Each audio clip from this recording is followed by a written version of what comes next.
Ngwame bundu ya Kongo. Ngwame bundu ya Kongo. Ngwame bundu ya Kongo. Ngwame bundu ya Kongo.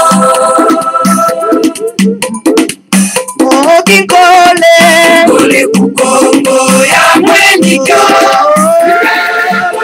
Kizole ina ya tena mani mubandwe. Munguluza kanda ya Kongo. Munguluza kanda ya Kongo. Vita kukongo ya mweniko.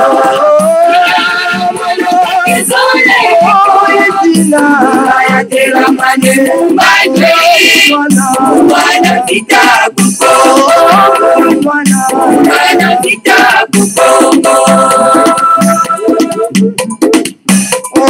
kiaje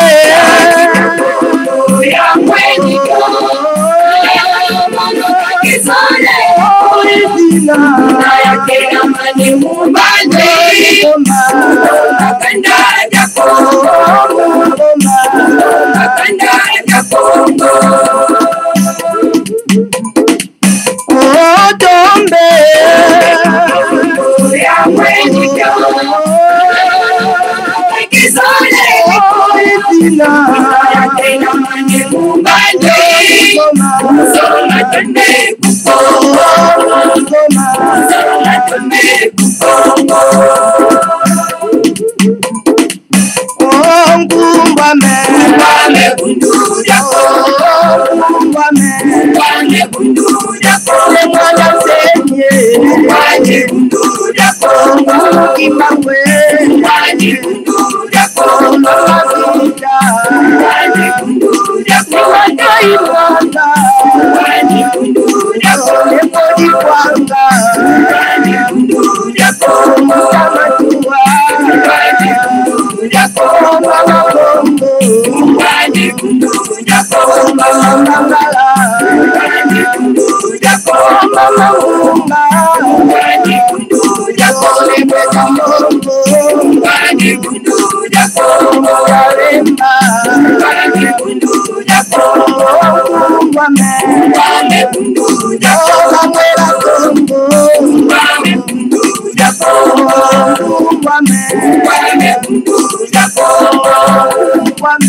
Ngwame bundu ya Kongo. Matondo mingi kumbwame bundu dia Kongo balandi ya Kongo bololo talabiswana toye lisusu antuka na apokwana lelo pambate lelo ezali ya solo pena antuka mokolo mwa mibale ya mposo mokolo mwa tuku mibale na mwambi ya sanza ya yambo mobo ya koto mibale na tuku mibale tokomi bongo na ngonga ya zomi na motoba na miniti zomi na mibale elingi koloba ete ngonga ya mine na miniti zomi na mibale ya sima ya nzanga. Alors na yango bama batata bandeko balandi ya Kongo bololo topesi bino banso bayenge bambote pe balosako na bino banso ezali wa bino molobeli botabopele bobala elingi koloba malamu koloba. En tout cas bama batata bandeko lelo tuye na basije mibale pona ete tokoka solo pena en tout cas kopesa na baimboka topesa na baimboka po bayeba mai mazali solo pena koleka na kati na mboka bama batata bandeko parce que awa biso tozali na kati na Kongo bololo. Kongo bololo ezali mono kitoko bama batata bandeko kobanga komela te parce que lobiko ezali wana.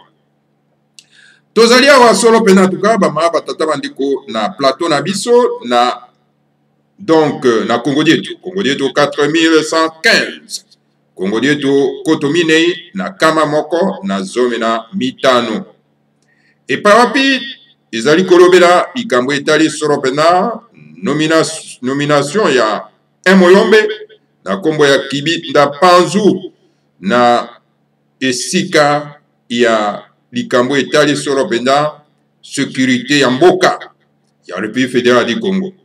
Donc, Mbuta Kibinda Panzu et Moyombe est nommé pour être le chef de la sécurité en République fédérale du Congo. yango nde tokosolola bama batata bandeko bana lisanga ya Timati bana ya République fédérale du Congo. Et après toko balancer solo pena en tout cas discours il y a président de la République fédérale du Congo ne mandat semi oyo à s'adresser solo pena en tout cas na Shadari Hippolyte Kanambe, Monsieur Chilombo, alias Félix, et puis na Bamindele et Bongo na Chine populaire. Donc, Bama Batata Bande Kobalande à Congo Bololo, Yangonde Toko balancer pour na plaisir, Yabaimboka. Voilà, Bama Batata Bande Ko Maeto Memelibino Soro en tout cas, na Pokwa na lelo. Alors, na yango, sans plus tarder, toko banda soro pena en tout cas, Mama Batata Bandeko, na bulletin de formation, il y a le président de la République fédérale du Congo, Nemandan Semi. Et puis, wapi, Mama Batata Bandeko, na kotanga Congo dieto 4115. Yango elobi était Monsieur Mbuta Kibinda Panzu, Azali Moyombe est nommé, solo pena kozala mokonzi ya sécurité ya mboka ya République fédérale du Congo. Voilà, bama batata bandeko, moto ya kotambusa kwa remplacer criminel oyo na kombo ya moto yo mwana mosala Hippolyte Kanambe na kombo ya Kalunda Moton alias Caleb. Bama batata bandeko bana lisanga Timati. Kibinda Panzu est nommé pour être le chef de la sécurité de la République fédérale du Congo, donc le chef de l'ANER.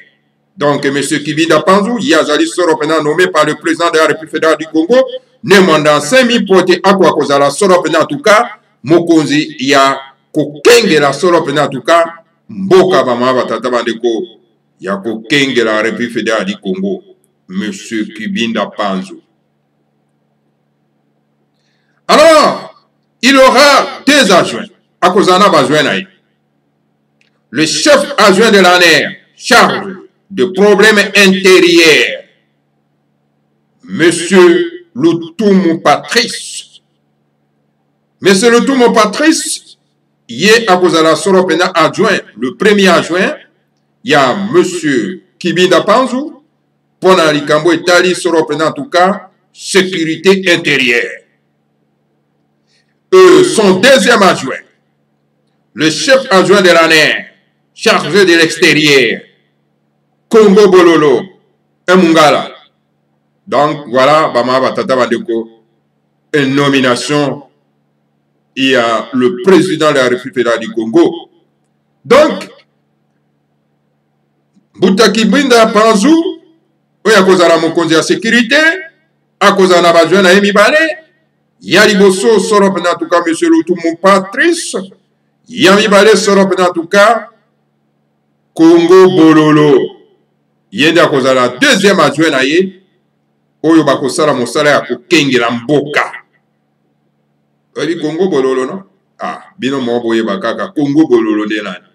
Bino moko bo détecté, bino moko. Congo Bololo. Est-ce que Congo Bololo va zami bale? Boyibika Congo Bololo. Il y a 2 mois de cela, le Seigneur Mwanda Congo, le Dieu national du Congo d'Antotila, est venu me voir à mon palais royal de ma campagne. Sans ami balé outi koleka. En tout cas, le Seigneur Mwanda Congo, ou Azali Soropena Nzambe, ou ya Kenge la Kasoropena, en tout cas, était Nyamabele, il y a Congo d'Antotila. Ayaki Kotala Fumomanda Semi, donc il a palais royal na ye na ma campagne. Donc, ne manda Congo, Oyo, Azali Mokenge liara se bantu ba maba tata bandeko. Na kati ten na biso amabele, akene kokutana, ayaki Kotala Sorope en tout cas, le grand maître, le président de la République fédérale du Congo, ne mwanda semi. Kuna masoni basolo ito kwa koyoka. Il m'a dit ceci. Moi, la Congo, l'âme du peuple Congo, t'a donné la permission de tuer toute personne qui va te désobéir, afin que le Congo central soit débarrassé de tous les bipumbulu, les voyous qui doivent venir en prison pour Simo Congo. Je suis d'accord. Donc, le président de la République fédérale du Congo, pour la paix, ça y est, solo en tout cas, mitino. À lobby, était. Et Sengeli, Bama, Batata, Bandeko, Balandia, Congo, Bololo, le grand maître, le président de la République du Congo, quoi, on solo en Dingissa, et pas ya, ne manda Congo. À lobby,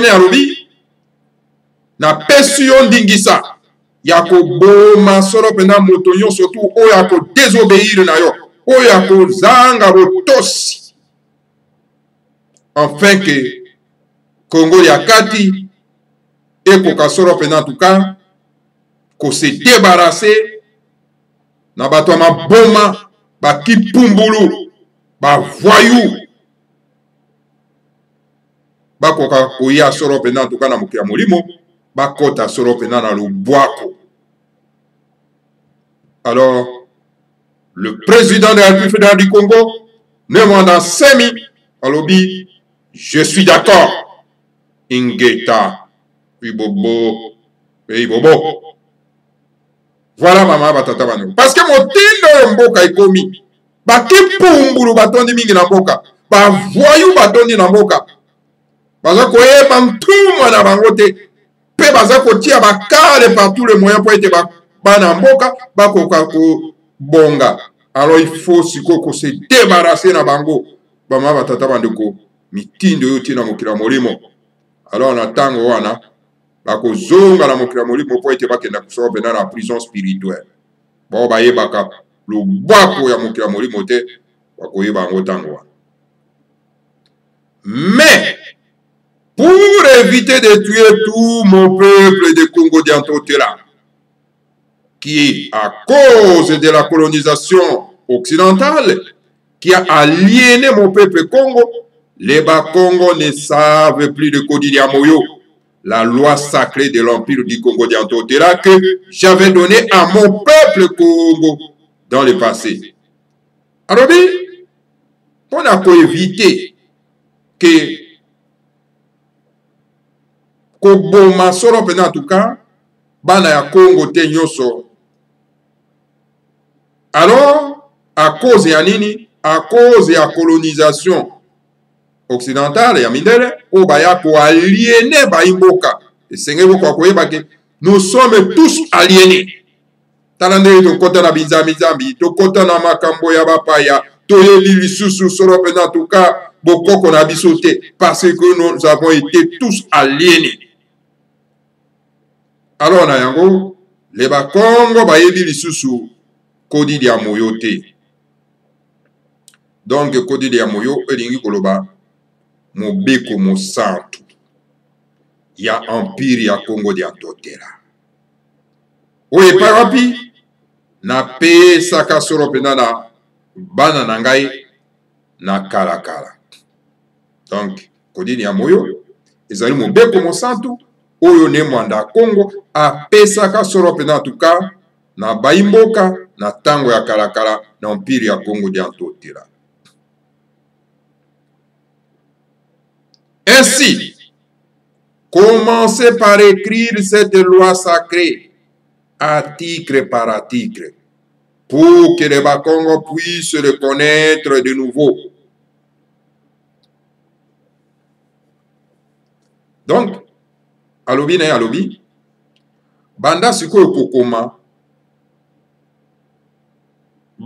kokoma mobeko mosantu article par article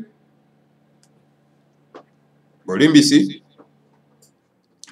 alobi po banda kokoma article par article pona ete baimboka bakoka koyeba solo pena tuka kodi lia moyo. Donc condition yango wana bama batata bandeko. Et quand les Bakongo, mon peuple Congo, vont de nouveau connaître le code Moyo, alors tu vas maintenant tuer tout l'équipe Pumburu qui va transgresser cette loi sacrée. Na tango wana tango yuko pesa Bakongo, nyonso, bako yeba, mobeko mosantu, bako yeba yango malamu, alors tango wana, oyo nyonso ako buka mobeko mosantu wana, alors akozala solo pena tuka tuer akozonga na mokila molimo po akenda ko répondre na bozangi botosi na mobeko mosantu. Ainsi, Nemwandansemi a déjà écrit la première partie de Kodi Dia Moyo. Je suis déjà arrivé à l'article 190 à suivre dans une deuxième partie.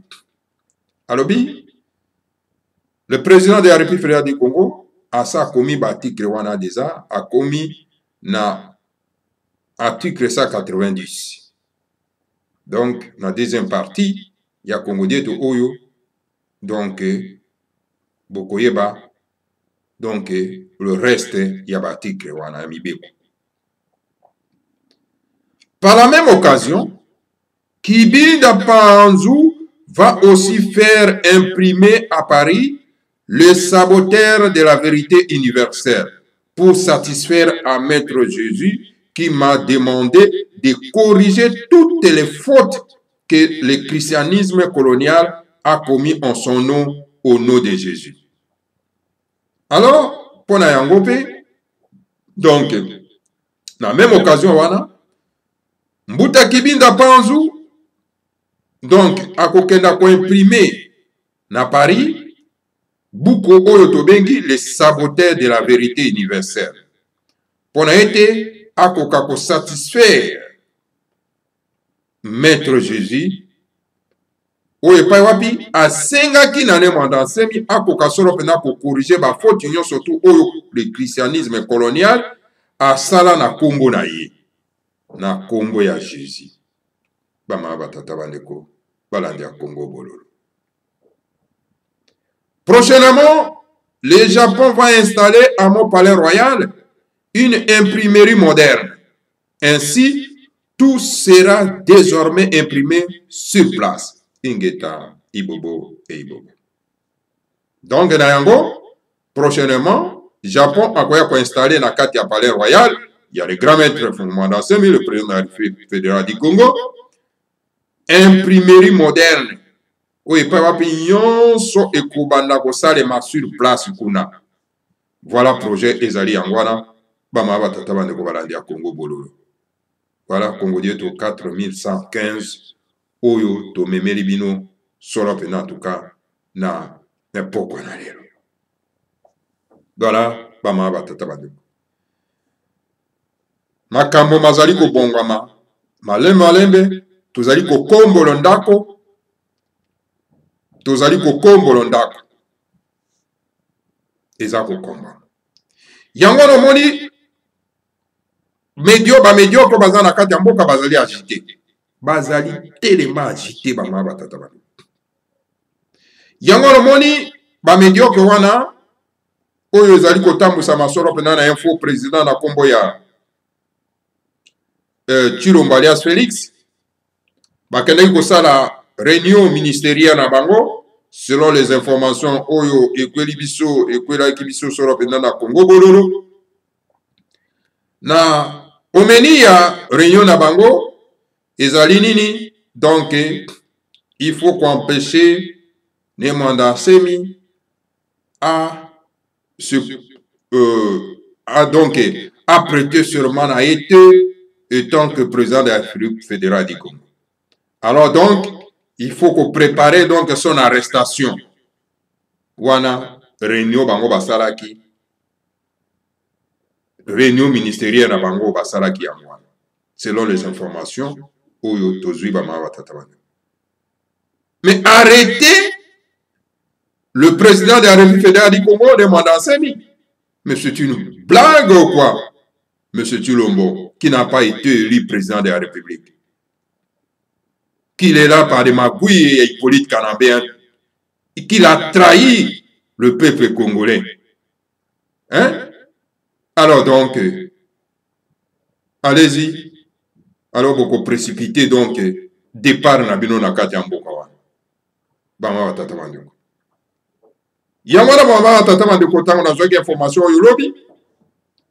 Nazalaki pressé pour être dans Kokako, ça la Congo Bololo, mais manque à temps. Yamana donc Nazaki tenté Yakosa la Congo Bololo. Bama Tatamandeko Balandi à Congo Bololo. Alors Nayango. Et Sengeli donc tout le monde azara donc Ozake na faut pas il y a monsieur Tulombo alias Félix na ba élément terroriste naye oyo et pas wapi ezali ko kambema na Hippolyte Kanambé parce que monsieur Tulombo azana beaucoup du mon côté alors donc bako précipité départ là-bas. Alors, tous la totale à Bama Tatabandeko. Yamona, tout 5 na baimbo kanyon surtout. Bazala, donc, vigilant. Très vigilant. Baki Pumburu. Bagi ba précipité départ là-bas. Voilà, Bama Tatabandeko. Balandi à Congo Bolo. Alors, pour la Bokende, solo en tout cas, na deuxième partie, na biso bama batata ndeko, toyoka solo en tout cas, Maloba, il y a le président de la République fédérale du Congo, Nemanda Semi, où il a s'adressé solo en tout cas, na monsieur Hippolyte Kanambé, na Chadari, tous des Rwandais, na monsieur Tulombalias Félix, na Chine populaire, na Occident, na bama batata bandeko na baimboka nyonso tolanda solo penda na bokebi nyonso kasi liboso ke tokola kolanda yango nako mema bino nano na loyembo po balobi na biso ete koyemba elingi koloba kosambela mbala misato yango ekomema biso solo penda tuka na méditation pe na nguya bama batata bandeko balandi ya Congo Bololo. Alors donc tolanda na bokebi nyonso loyembo matonomi Zidi kwange ujata ujatikisa ekoso na tunga nyonya mbwaza tatu kukongo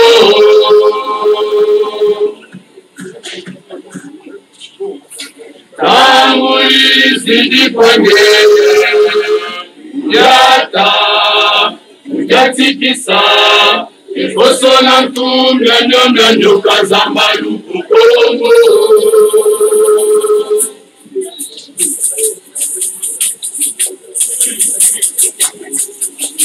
olama kulenda bakumbana iliro atwadisira kangana kongo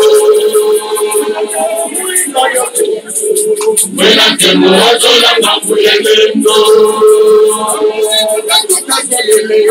Didi na tangu didi kwange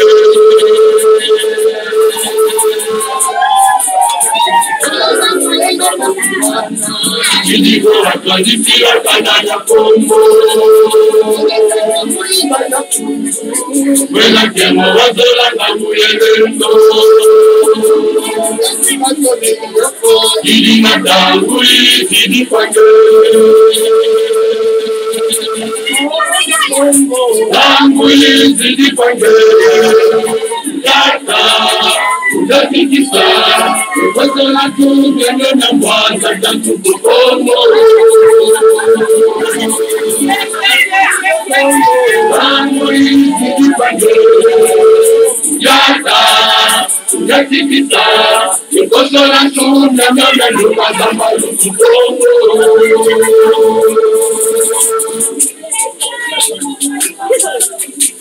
Mira tulu ya kutuma Mukulu muka kukongo Kakala kukongo Bidigo kongo ya buluka Mokatuka kolele oko Bidina tangu izidi pange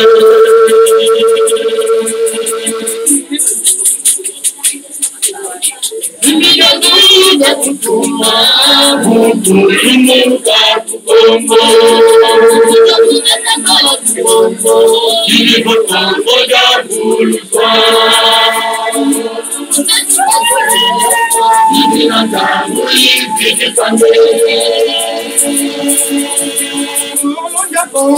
Tangu izidi pange Yata Unyatibisa Ekosola tunya Nona mbaza Takuku Kongo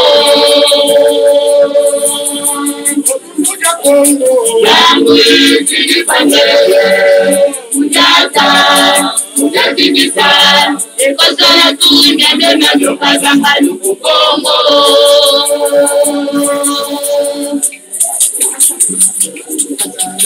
Imikatemo vya kutuma Mukulu muka kukongo Iligo kongo jale zima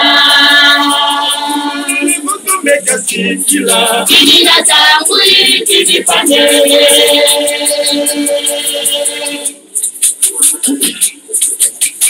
Imikatemo vya kutuma Mukulu muka kukongo Namatombe kukongo Iligo kongo jale zima Mutumbe kasikila Ilina tangu ikidipane Tangu ikidipane Ujata Ujatikisa Ekosola tunya Nona mbaza Takuku Kongo Ebulu ya Kongo Tangu ikidipane Ujata Ujatikisa Ekosola tunya Nona mbaza Takuku Kongo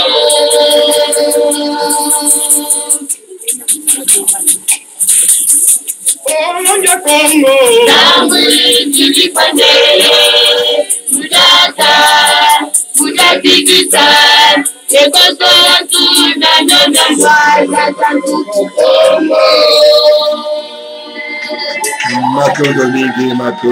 Matondo mingi na balanga nzembo, matondo mingi bama batata bandeko baladia Congo bololo.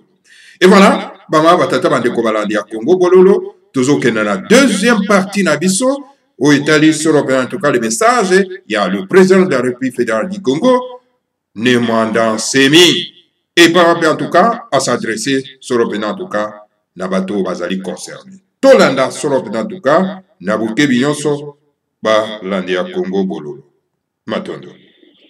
J'ai suivi avec attention le discours provocateur que Sadari Ramazani a fait. Tout le monde le sait. Sadari Ramazani et Hippolyte Kanambe n'ont pas été élus aux élections dernières. En tout cas, le peuple congolais ne n'a pas voté. Ils n'ont pas voté ces deux Rwandais aux dernières élections présidentielles. De quel droit cet outil rwandais parle encore au Congo?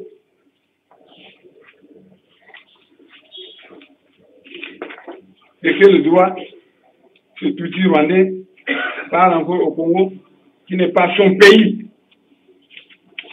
Il parle par la démocratie de merde que l'Occident nous a imposé.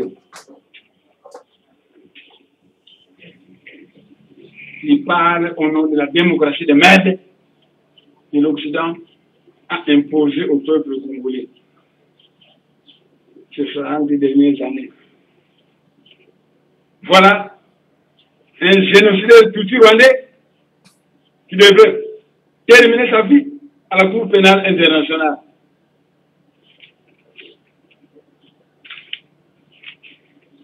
Mon message à Félix Tshilombo. Je sais qu'entre un frère rwandais et un neveu, le choix est clair. Et je sais, je suis scandalisé.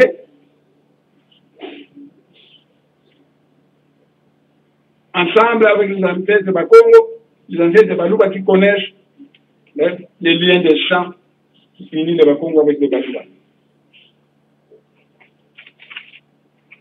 Mais, mon neveu Félix Tshilombo doit éviter de dire des conneries du genre les Banyamulenge sont des Congolais. Non, non, non. Ce sont des Tutsis rwandais. Ce sont des Tutsis rwandais. Et non des Congolais du Kivu.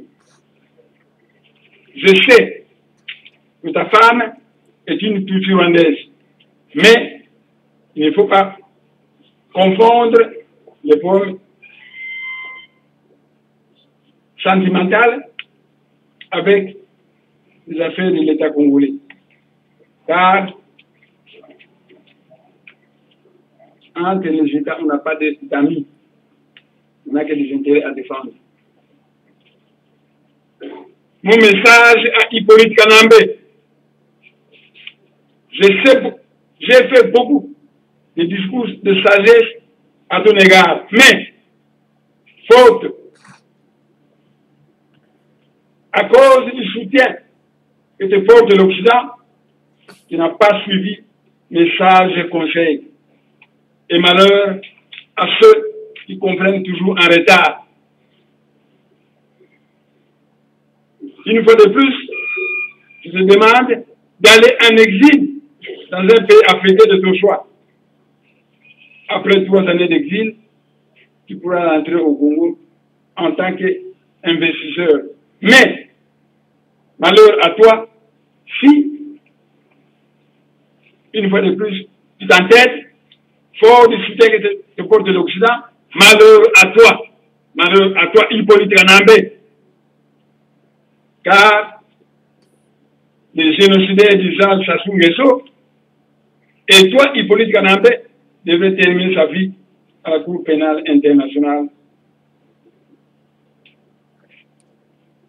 Une Cour pénale internationale qui met au cachot le Congo venu d'Amérique, Charles Taylor, et le nationaliste ivoirien Laurent Gbagbo.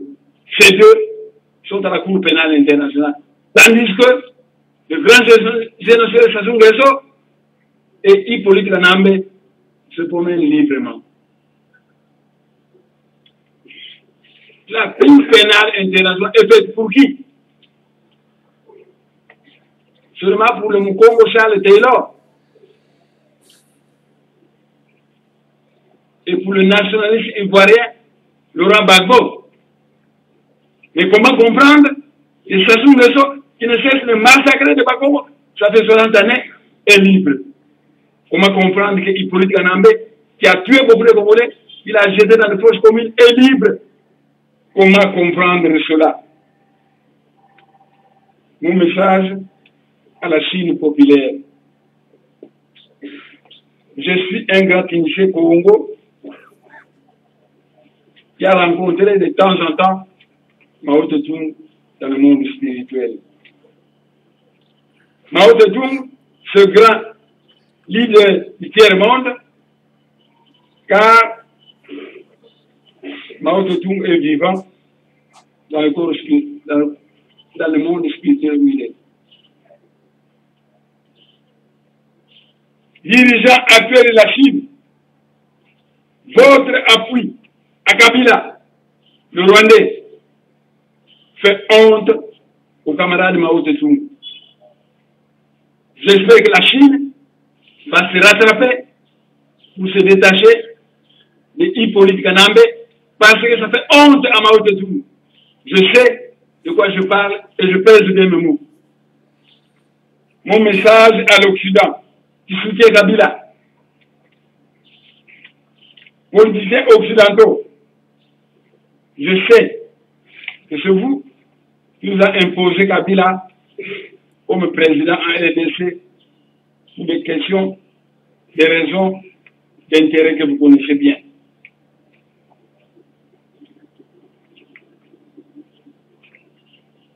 En tout cas, j'ai l'impression de croire que pour l'Occident, les matières premières du Congo comptent plus que les Congolais. Pour l'Occident, les matières premières du Congo comptent plus que le peuple congolais. Dommage. Ces 20 dernières années, Kabila a massacré des milliers de Congolais et les a jetés dans les fosses communes. Alors que le Congo n'est pas son pays. Tout le monde le sait.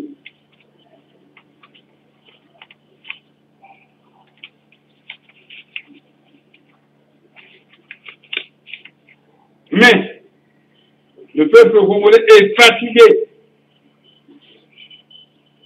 Ce peuple qui est devenu très pauvre, le peuple le plus pauvre du monde, qui a le pays le plus riche du monde.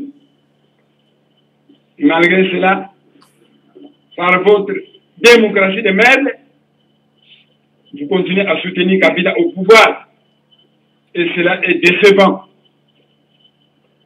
Car cela se fait au détriment du peuple congolais. Je sais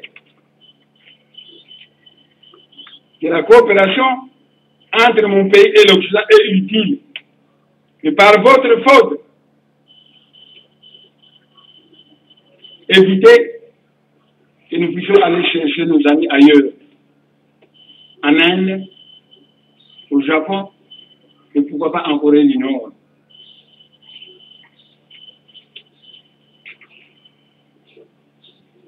Vous venez se prévoir. Ainsi, je vous demande de venir retirer le génocide du Rwandais que vous avez placé au pouvoir chez nous. Sinon, je vais bientôt demander au peuple congolais de se soulever et de chasser de force ce Rwandais.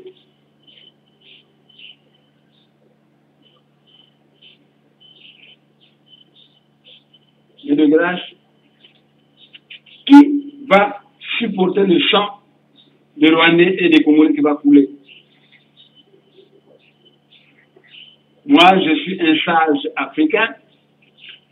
Les Rwandais sont des Noirs, les Congolais sont des Noirs, et cela ne m'intéresse pas de voir des Noirs qui s'entretuent entre eux.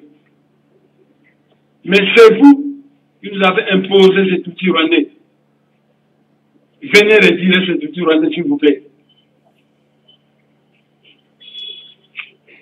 Venez retirer cet outil rwandais, s'il vous plaît. Ingeda. Igogo.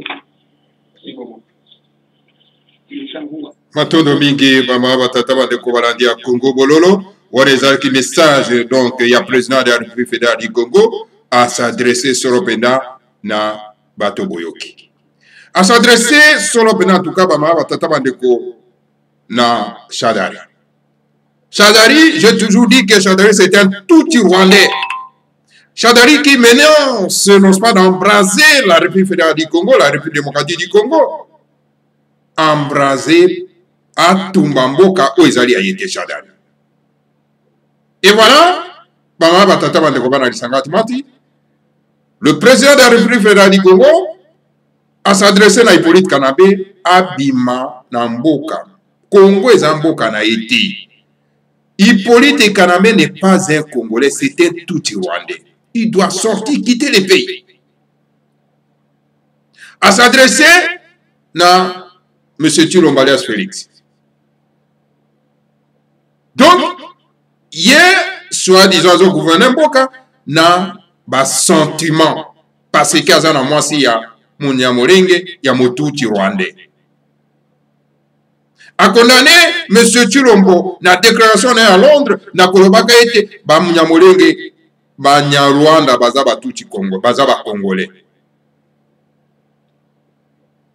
pour satisfaire moi si naïba ma tatabando. C'est grave. Le président de la République fédérale du Congo a attaqué Bangouillons. Et Sengeli, moto babengi police Kanambe, abimaket. Mboke za yete. Congo ezali a yete. Abima azonga ipana. Akena na exil. 3 ans, sokalinga zonga. Azo nationalité congolaise, mais bako vérifier. Batala soka sala ba crime ba mbeba na kati ya mboka. Soka sala pe ba mbeba na kati ya mboka. Akoza appelle les bienvenus na mboka. Bama batatabando. Alors le président de la République fédérale du Congo, donc, a lobby na Chine populaire. Tika ko soutenir Hippolyte Kanambe aza mopaya, aza mwana mboka te. Alors, azo ka avertissement te. Chine populaire. Boyoki kuna na Chine. Bazako bunda siko etumara virus. Plus de 2800 personnes bakufi. Pona ko yiba ko kena boyiba kita na Congo. Po akene ko lesa bandi kuna kuna na Chine populaire. Sanction yango wana. Bama batata bandi ko balandi ya Congo bolo. Alors le président de la République du Congo, l'initié Congo, a s'adresser na mindele bato bakende ko imposer biso mopaya wana na kombo ya tout ya Hippolyte Kanambe tout Rwanda. Boya bo retirer moto na bino botiaki ya bo imposer ba Congolais. Ngunga na ko kiboya ko retirer ye bokene na yebo kana so ko imposer pa wapi na mboka mususu. Bama tata bande. Et voilà un langage d'un président de la République na esprit patriotique et nationaliste. Pendant que, pareil langage, M. Fayulu a pu tenir en côté na kati ya mboka. Jamais.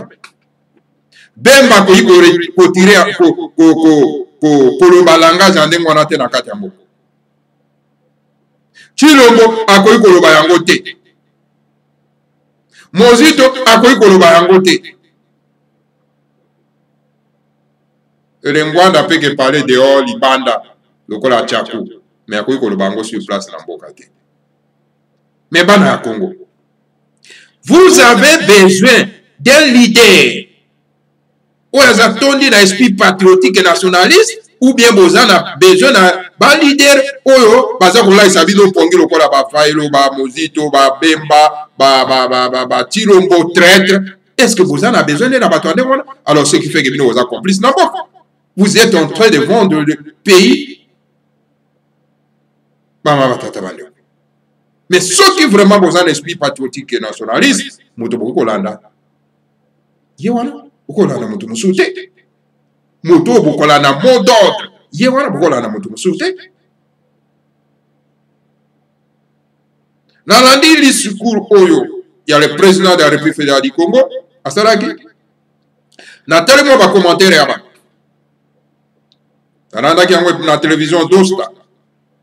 Moka zorba non Dosta pona nini yo za kotia li sikuru ya moto yo za kotia parce que azali ndeko na yo Congo et je sais très que moto wana koma i commentaire wana ifazala motuti.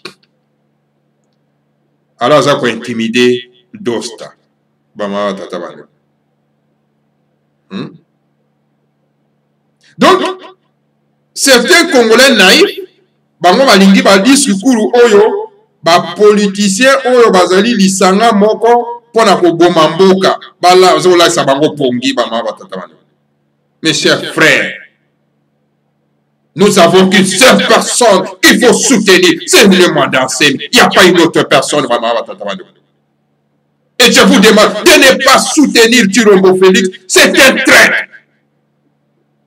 Gar na bandeko na biso surtout ba mongo bandeko ba mongo za mawa balinga koyemba na bango jale on est biloko bozo mone pa ya moto yo pasteur a dabia ba pa na ko ba guli o ya za ko sala wana ndeka zo yemba jale nyonso wana poete aza ko lomba Moussana bangwana trahison.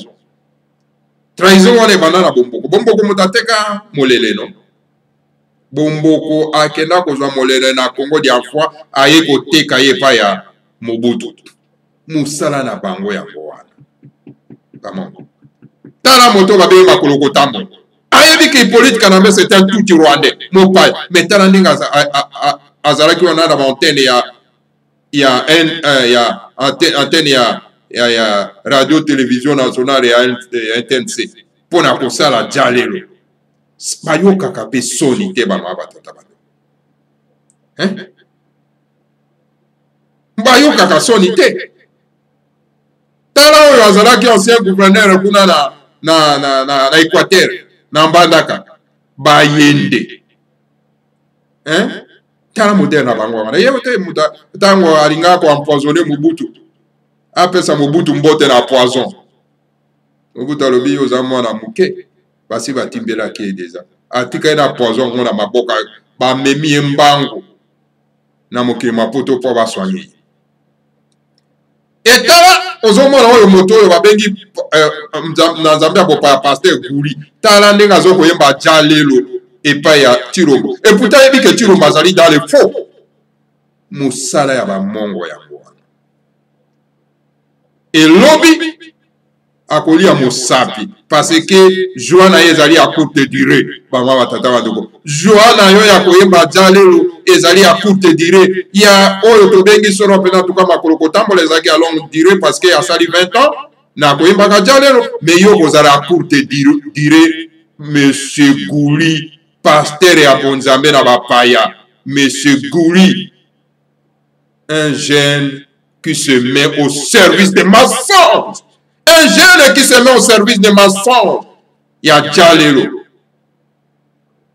Ayebi kende konaye Chilombo, alias Félix, azali dans les faux. Il a trahi la nation.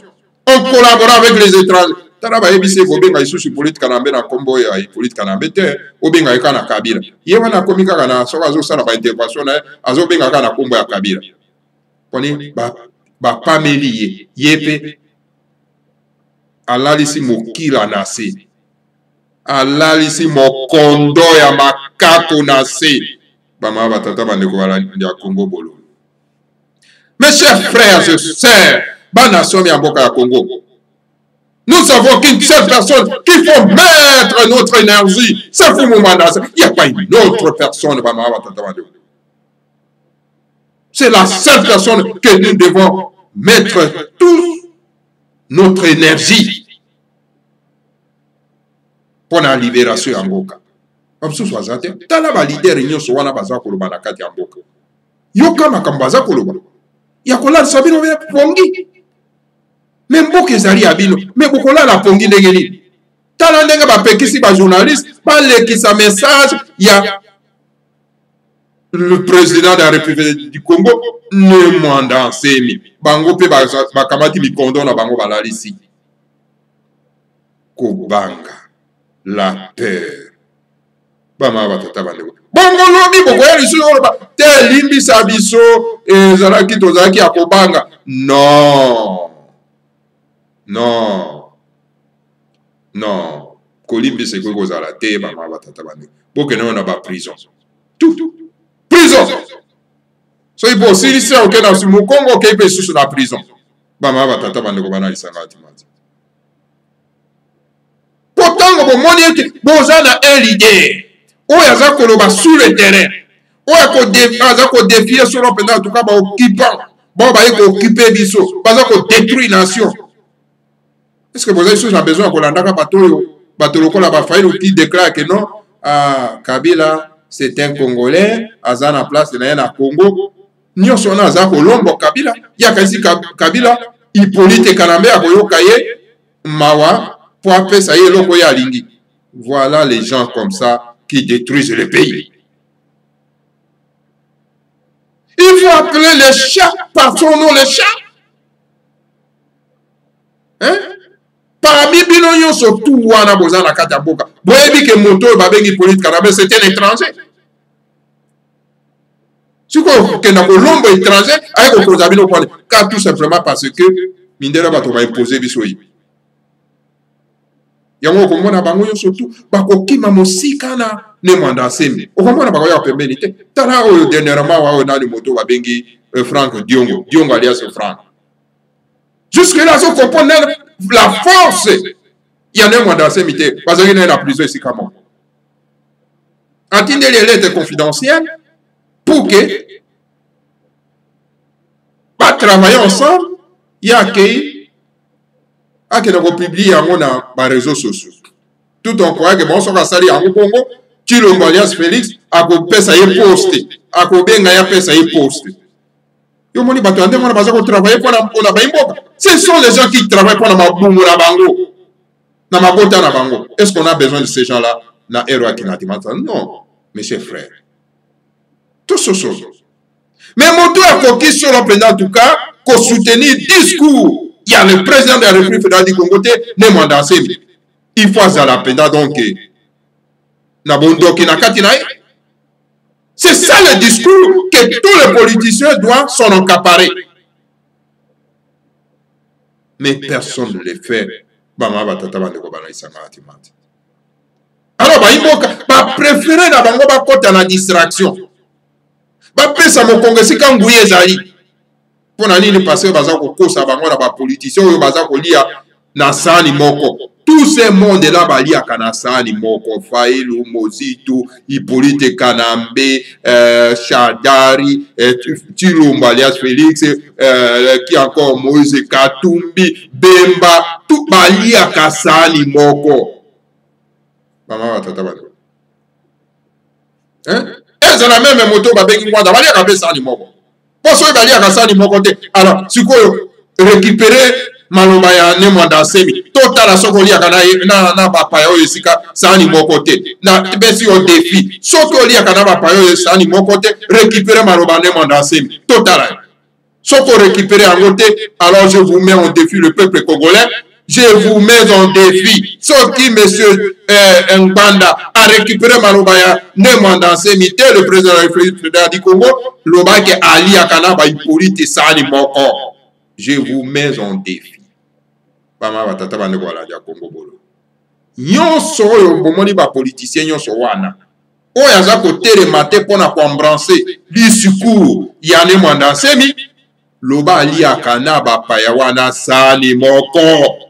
Je vous mets en défi, Bama Tata Bandeko. Bon, bino ba journaliste botuna kabango kena utuna bango. Mais ndenge no sankapara kana discours oyo Nemwanda Semi matena kate. Boyo kanone yano na bango. Omoni Bama Tata Bandeko. Alors bako sabinote. Toza ko bimisa bango na poisson na Congo bolo. Bama Tata Bandeko. Voilà Bama Tata Bandeko mai oyo. Ngai na memela kibino soro pena en tout cas na pokwa na lelo pona ete toka ko kabola na bino nzela moko. Voilà mama tata bandeko matondo mingi na ndenge bolandi biso bolimbisa na ngo pe na zalo un peu moins enrimé. Alors compte tenu aussi na temps où tozali na ngo mama tata bandeko wana tokokuta na bino isusu na mokolo moi lobby. Alors voilà, que le Seigneur à Congo vous bénisse tous, bénisse Nemwanda Semi, président de la République du Congo, et bénisse la République fédérale du Congo, Ingeta, Ibobo et Ibobo.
Mwana